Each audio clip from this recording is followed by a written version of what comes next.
Hello students, welcome back. This is the video of class 8 science and chapter 1, and the name of chapter is crop production and management, and we are doing revision of this chapter. And in the previous video we talk about uh, why do we need food, then we talk about how do plants and animals get their food, then after we studied and revised about crop, and we saw that how many crops are there in India. So we got to know that Zaid crop, Kharif crop and Rabi crops.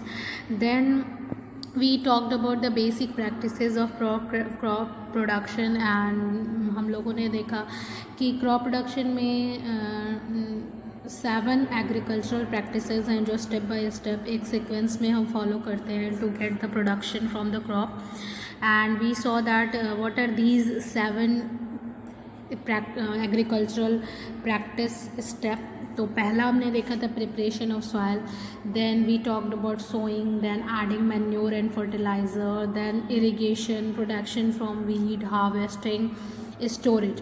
So these are the sequential steps that we follow to get the production from the crop.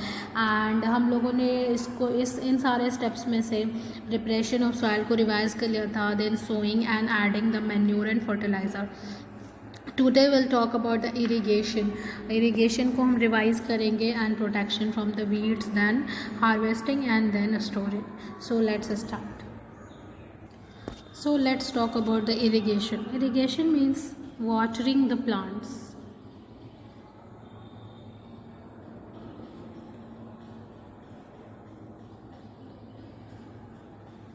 Okay, you know that plants need water to survive. बिना पानी के पौधे जो है वो survive नहीं कर सकते हैं. तो अगर हम खेतों में पौधे लगाते हैं, फसल लगाते हैं, तो उन पौधों को पानी देना बहुत ही ज़्यादा ज़रूरी है. एंड इस प्रोसेस को हम टेक्निकली क्या बोलते हैं? इरिगेशन. ठीक है, तो इरिगेशन के बारे में हम पढ़ेंगे कि how do we irrigate the crop and why is it necessary. So the first question is why is irrigation necessary. क्यों इरिगेशन ज़रूरी है, क्रॉप्स को इरिगेट करना ज़रूरी है. Irrigation is essential because plants contain 90% of water and need it for proper growth and development. क्योंकि plants में 90% water होता है और उनकी growth, proper growth and development के लिए पानी ज़रूरी होता है. That's why irrigation is essential. When roots absorb water, they also absorb mineral and fertilizer. जब पानी पौधों की जड़ें जब पानी एब्जॉर्ब करती हैं तो उन पानी में जो है वो मिनरल और फर्टिलाइज़र भी मिक्सड होते हैं और वो पानी के थ्रू ही पौधों के अंदर सप्लाई हो जाते हैं. तो पौधे जो हैं वो पानी के साथ साथ पानी के थ्रू ही पानी के साथ मिनरल्स और फर्टिलाइज़र्स को एब्जॉर्ब कर पाते हैं. तो that's why it is important to give the water to the plants. Okay, and germination of seed doesn't take place in dry condition. अगर कोई सीड है, अगर उसमें जर्मिनेशन होना है तो वो ड्राई कंडीशन में कभी भी नहीं हो पाएगी. उसके लिए पानी की ज़रूरत होती है. Without water the seeds can not germinate, so we need to give water to the seeds. Nutrients dissolve in water get transport to different parts of the plants. बहुत सारे ऐसे न्यूट्रिएंट्स होते हैं जो वाटर में पहले मिक्स होते हैं, फिर वो वाटर के थ्रू पौधों के अंदर सप्लाई होते हैं. तो इसलिए भी पानी की ज़रूरत होती है. Water also protect crops from Frost and hot air currents. आप देखते हैं जाड़ों में फ्रॉस्टिंग हो जाती है, पानी जो है जमने लगता है, तो उससे पानी जो होता है वो अगर हम इरिगेशन कर अगर खेतों में पानी होता है कि इनफ अमाउंट में, तो वो फ्रॉस्टिंग और गर्मी के दिनों में जो हॉट एयर करंट होती है, जो लू चलती है, उससे भी पौधों को पानी जो बचाता है. So water is very important. Now will talk about time and frequency of irrigation. किसी भी क्रॉप को किस समय पे पानी देना है और कितनी बार देना है, ये डिपेंड करता है वैरायटी ऑफ द क्रॉप. ठीक है, वैरायटी ऑफ द क्रॉप पे ये डिपेंड करता है. This is variety of the crop पे डिपेंड करता है। एंड टाइप ऑफ सॉइल, पानी ज़मीन कैसी, अगर ज़मीन में पहले से पानी है तो बहुत ज़्यादा पानी देने की ज़रूरत नहीं है, लेकिन अगर सॉइल जो है, मिट्टी जो है सूखी है, तो हमें बार बार पानी देना पड़ेगा। सीज़न पे भी डिपेंड करता है। In summer watering has to be done more frequent due to the increase rate of evaporation from the soil and leaves. गर्मियों में क्योंकि इवेपोरेशन बहुत ज़्यादा आता है, सॉइल से, मिट्टी से पानी उड़ जाता है, इवेपोरेट हो जाता है, तो दैट्स वाई समर सीज़न में हमें ज़्यादा फ्रिक्वेंटली और कम इंटरवल पे पानी देना पड़ता है। ठीक है, अगर हम रेनी सीज़न की में बात करें तो उसमें हमें कम पानी देना होगा, विंटर में भी हमें लेस अमाउंट में पानी देना होता है, बट समर में ज़्यादा। तो सीज़न पे भी डिपेंड करता है कि कितने अमाउंट में और कितने फ्रीक्वेंसी में, नंबर ऑफ़ टाइम्स में हम क्या करेंगे, पानी पौधों को देंगे। Okay, now we will talk about the sources of irrigation. वो कौन कौन से सोर्सेज हैं जिनके थ्रू हम जो है पौधों को पानी दे सकते हैं। तो कुछ ट्रेडिशनल मेथड्स हैं, जैसे कि आप यहाँ पे देख सकते हैं, वेल्स, कुओं की हेल्प से, ट्यूब वेल की हेल्प से, पॉन्ड्स एंड लेक्स से पानी को हम पंप आउट करके दे सकते हैं, rivers, dams, canals. So these are the some sources of irrigation जहाँ से हम पानी ऑब्टेन करके खेतों में डाल सकते हैं। ओके, अगर हम इरिगेशन को है जो है वो अगर हम डिवाइड करें तो हम उसे ट्रेडिशनल और मॉडर्न मेथड में डिवाइड कर सकते हैं इरिगेशन के मेथड को। तो ट्रेडिशनल का मतलब जो हम बहुत सालों से, बहुत पहले से इस्तेमाल करते आ रहे हैं। तो अगर हम ट्रेडिशनल मेथड की बात करें तो ये दो तरीके से होता है। Once that use cattle and human labour, they are cheaper but less efficient. एक जो होता है जो हम जिसमें जानवरों या इंसानों के लेबर को यूज़ करते हैं, उनके इन जानवरों और इंसान जो है वो मैनुअली जो है वो पानी इरिगेशन में हेल्प करते हैं, मैनुअली वो इरिगेशन में यूज़ होते हैं। ये सस्ता होता है और लेकिन लेस एफिशिएंट होता है। इसमें आप अगर देखेंगे तो मोट यानी कि पुली सिस्टम हम यूज़ करते थे। इस तरीके से कुओं से पानी निकाल कर फिर उसको नालियों में डालते थे और नालियों के थ्रू वो फरोज़ के थ्रू वो पानी जो है वो खेतों में जाता था। चेन पंप यूज़ करते थे, तालाबों से चेन पंप के थ्रू पानी खींचकर ड्रॉ आउट करके फिर नालियों के थ्रू हम उनको खेतों में डालते थे। या फिर ढेकली का भी इस्तेमाल करते थे इस तरीके से, उसमें भी ह्यूमन लेबर का इस्तेमाल होता था। रेहट लीवर सिस्टम इस्तेमाल करते थे। इन सारी चीज़ों में ह्यूमन लेबर या फिर एनिमल लेबर का इस्तेमाल किया जाता था। और दूसरा एक हम पंप का भी इस्तेमाल करके पानी को ज़मीन के अंदर से ड्रॉ आउट करते हैं। To lift the water, pumps can be powered by, और पंप को चलाने के लिए हम diesel, biogas, electricity and solar energy का इस्तेमाल कर सकते थे या करते हैं। मॉडर्न मेथड ऑफ इरिगेशन की बात करें तो ये बेस्ट होते हैं, पानी को बचाते हैं। और ये दो टाइप के इरिगेशन मेथड आजकल यूज़ किए जा रहे हैं। एक तो स्प्रिंकलर सिस्टम में इस तरीके से जो है वो नोज़ल्स लगे होते हैं और उसमें से पानी जो है वो स्प्रिंकल होता है, छिड़काव होता है, छोटी छोटी बूंदों में शावर की तरह से छिड़काव होता है। और ये स्प्रिंकलर मेथड जो हम उन जगहों पे यूज़ करते हैं जहाँ पे लैंड जो होता है अनइवन होता है, क्योंकि पानी ऊपर से स्प्रेड आउट होता है। तो ज़मीन अगर ऊंची नीची भी हो तब भी इवनली पानी डिस्ट्रीब्यूट हो जाता है, ऊपर से रेन की तरह। Sufficient water is not available, जहाँ पे बहुत ज़्यादा पानी नहीं है, हमें कम पानी में अपना काम चलाना है, तो ये कम पानी में भी ये यूज़ हो सकता है। इसमें क्या होता है, परपेंडिकुलर पाइप्स होती हैं, उसमें रोटेटिंग नोजल्स होती हैं ऑन द टॉप, और उसको मेन पाइपलाइन से हम जोड़ देते हैं। And water flows through out the main pipeline under pressure के थ्रू मेन पाइपलाइन में पानी मूव करता है, और it escapes from rotating nozzles and sprinkles on the crop like rain. बारिश के तरीके से आप यहाँ पे देख सकते हो कि ये नीचे ये मेन पाइपलाइन से जुड़ा हुआ है जिसमें प्रेशर से पानी आ रहा है, यहाँ पे रोटेटिंग नोज़ल लगाया हुआ है, फिर यहाँ से ये प्रेशर से पानी जो है वो स्प्रेड आउट होता है ऊपर से, जस्ट लाइक रेन।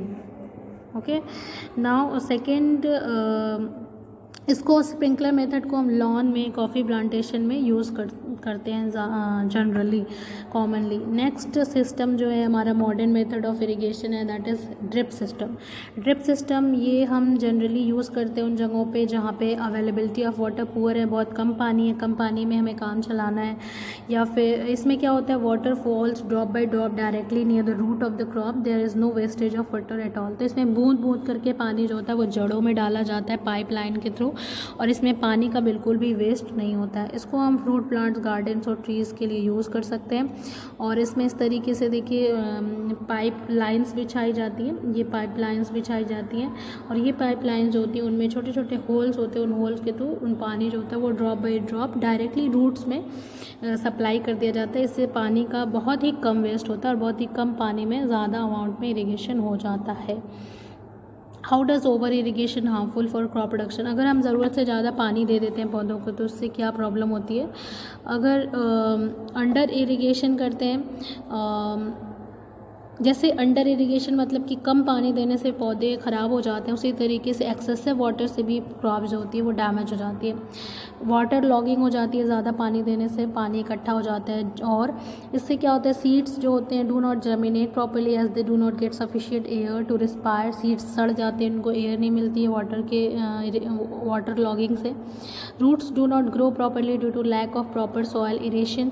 जड़ों में पानी लग जाता है तो एयर जो होती है वो जड़ों तक नहीं जा पाती है, तो रूट सड़ जाती हैं ऑक्सीजन के एब्सेंस में।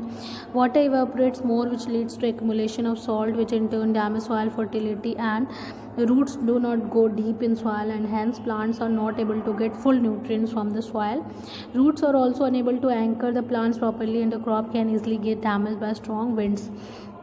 पानी के बहुत ज़्यादा जमने से जब पानी इवेपोरेट होता है तो सॉल्ट्स का कंसंट्रेशन सॉइल में बढ़ जाता है और पानी के जमा होने से जो सॉइल हो जाती है वो बहुत ही क्लम्सी हो जाती है, तो रूट्स उसमें बहुत नीचे तक नहीं जा पाते हैं और रूट्स अच्छे तरीके से सॉइल को बाइंड अप नहीं कर पाते, धीरे धीरे रूट सड़ जाती हैं और प्लांट्स जो होते हैं वो डैमेज होकर मर जाते हैं। Now will talk about the protection from the weeds. ये नेक्स्ट स्टेप है। वीड का मतलब क्या होता है? Do you know what is weed? Weed का मतलब होता है अनवांटेड प्लांट।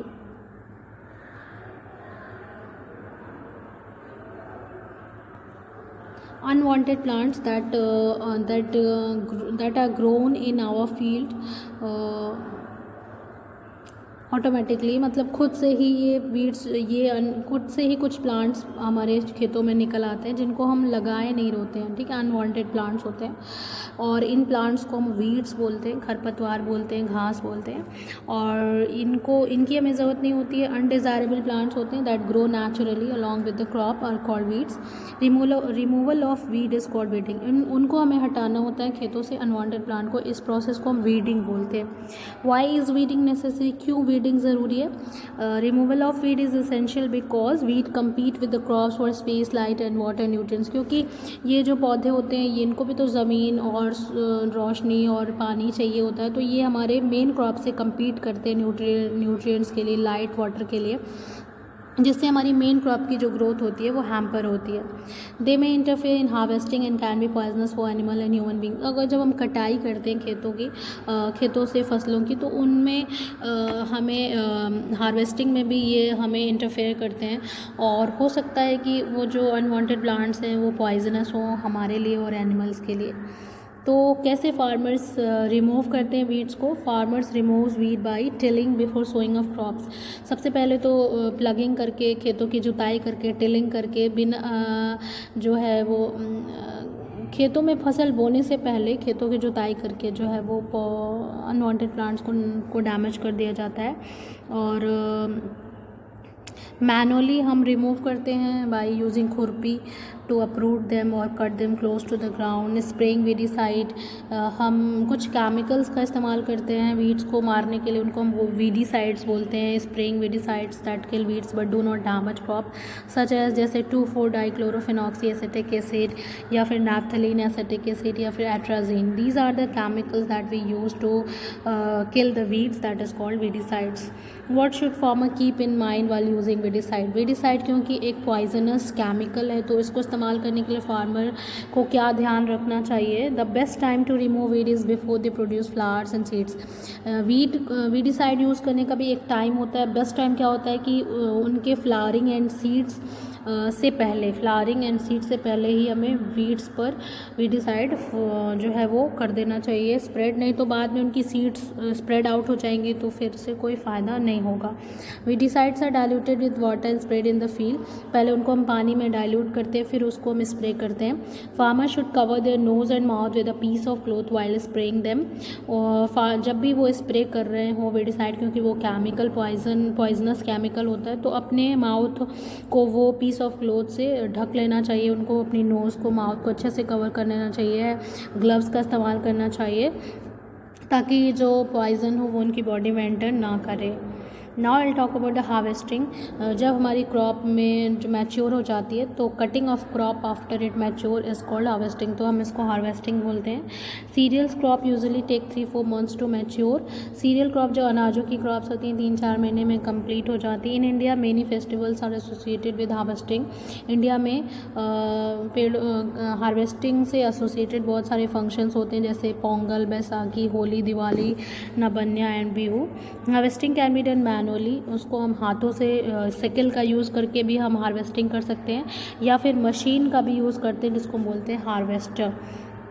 देखिए ये हार्वेस्टिंग इस तरीके से यूज़ हो रही है और दिस इज़ कॉल्ड थ्रेसिंग।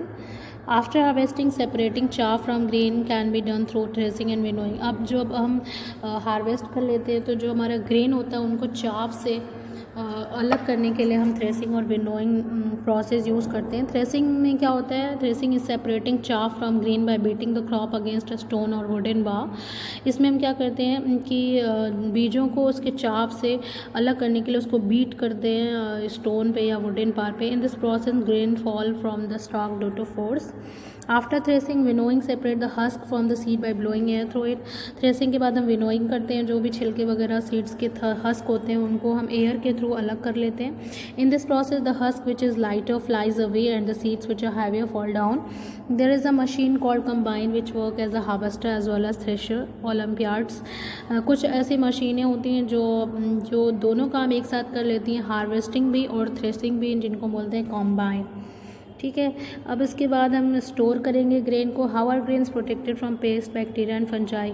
जो भी हमें क्रॉप से प्रोडक्शन मिला है, प्रोडक्ट मिला है, उसको अच्छे से स्टोर करना बहुत ज़रूरी है, नहीं तो उसको लॉन्ग टर्म में हम इस्तेमाल नहीं कर पाएंगे। तो उसके लिए हम ग्रेन्स को ड्राई करते हैं सबसे पहले सन में, ताकि उनमें से मॉइस्चर कम हो जाए। फिर उसको एट ए स्मॉल स्केल, अगर छोटे लेवल पे है तो हम उसको जूट बैग और मेटालिक बिन में रख कर स्टोर करते हैं। लार्ज स्केल है तो हम इनको सीलोज एंड ग्रेनरी में रखते हैं। Dried neem leaves are used at home to protect food grain. घरों में हम अपने ड्रम्स में ड्राइड नीम लीव डाल देते हैं ताकि वो कीड़े मकोड़ों से बचाने के लिए। In big godown chemical treatment are done to protect the large quantities of grain. बहुत बड़े गोडाउंस में हम केमिकल का स्प्रे करते हैं अनाजों को कीड़े मकोड़ों से, पेस्ट से, इंसेक्ट से बचाने के लिए। What precaution should be taken during storage of grain. Grain को स्टोर करते वक्त हमें क्या सावधानियां बरतनी चाहिए। Precautions to be taken during storage of food grains are grain should be dried properly और they might not rot easily. Grain सबसे पहले तो सूखा होना चाहिए, प्रॉपरली ड्राइड होना चाहिए, अदरवाइज अगर उसमें मॉइस्चर होगा तो वो रॉट हो जाएगा, सड़ जाएगा। They should be stored in completely dry Ghani bags. जो भी बैग्स या जो भी कंटेनर हम यूज़ कर रहे हैं, it must be completely dry, वो पूरी तरीके से सूखा होना चाहिए, मॉइस्चर नहीं होना चाहिए। The bag should be capped in a place which is completely moisture free. ऐसी जगह पे हम उन दोस्त बैग्स को रखें जहाँ पे पानी ना हो, मॉइस्चर ना हो, अदरवाइज ग्रेन जो है वो सड़ने लगेंगे। Storage area should be well ventilated. हवा का वेंटिलेशन जो है वो प्रॉपर होना चाहिए जहाँ भी हम स्टोर कर रहे हैं। In larger godown care should be taken that chemical use to repel और insect and rat do not contaminate food grain. बड़े गोडाउंस में हम केमिकल्स का इस्तेमाल करते हैं जिससे इंसेक्ट्स और रैट्स को भगाने के लिए। Now will talk about the food from animals. क्योंकि हम फूड जो है वो एनिमल से भी ऑब्टेन करते हैं, तो हम इसके बारे में भी थोड़ा सा बात करेंगे। When animals are reared at a large scale to obtain food from them, it is called animal husbandry. जब हम जानवरों को ऑन लार्ज स्केल पर हम पालते हैं उससे फूड ऑब्टेन करने के लिए, तो उस प्रोसेस को, उस एक्टिविटी को हम बोलते हैं एनिमल हस्बेंड्री। एनिमल हस्बेंड्री में क्या क्या होता है? टेकिंग केयर ऑफ एनिमल्स, जानवरों की देखभाल करना, ब्रीडिंग देम, उनसे उनके बच्चे प्रोजेनी पैदा करना, domesticating them for different purposes, और उनको पालना अलग अलग पर्पज़ के लिए, जैसे मीट के लिए, वूल के लिए, मिल्क के लिए, एग्स, हनी एट्सेट्रा। तो एनिमल हस्बेंड्री में इन सारी चीज़ों को इंक्लूड किया जाता है।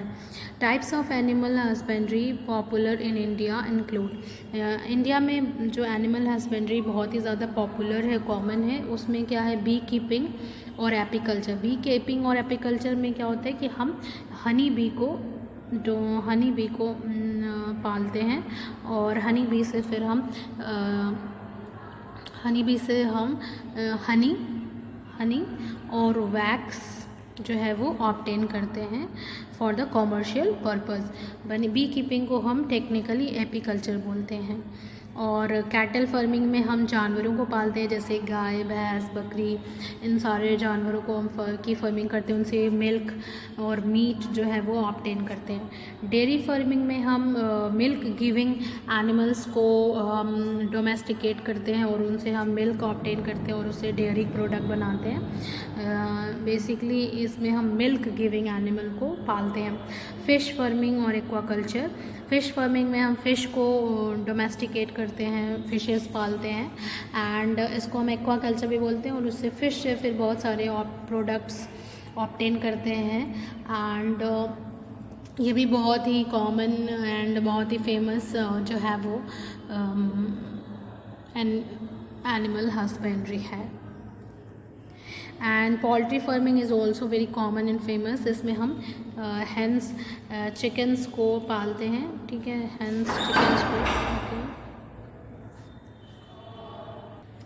Then there is another farming, and एक है शीप फार्मिंग। शीप फार्मिंग में हम भेड़ों को पालते हैं उनके हेयर के लिए, और उन हेयर से फिर हम फाइबर बनाते हैं।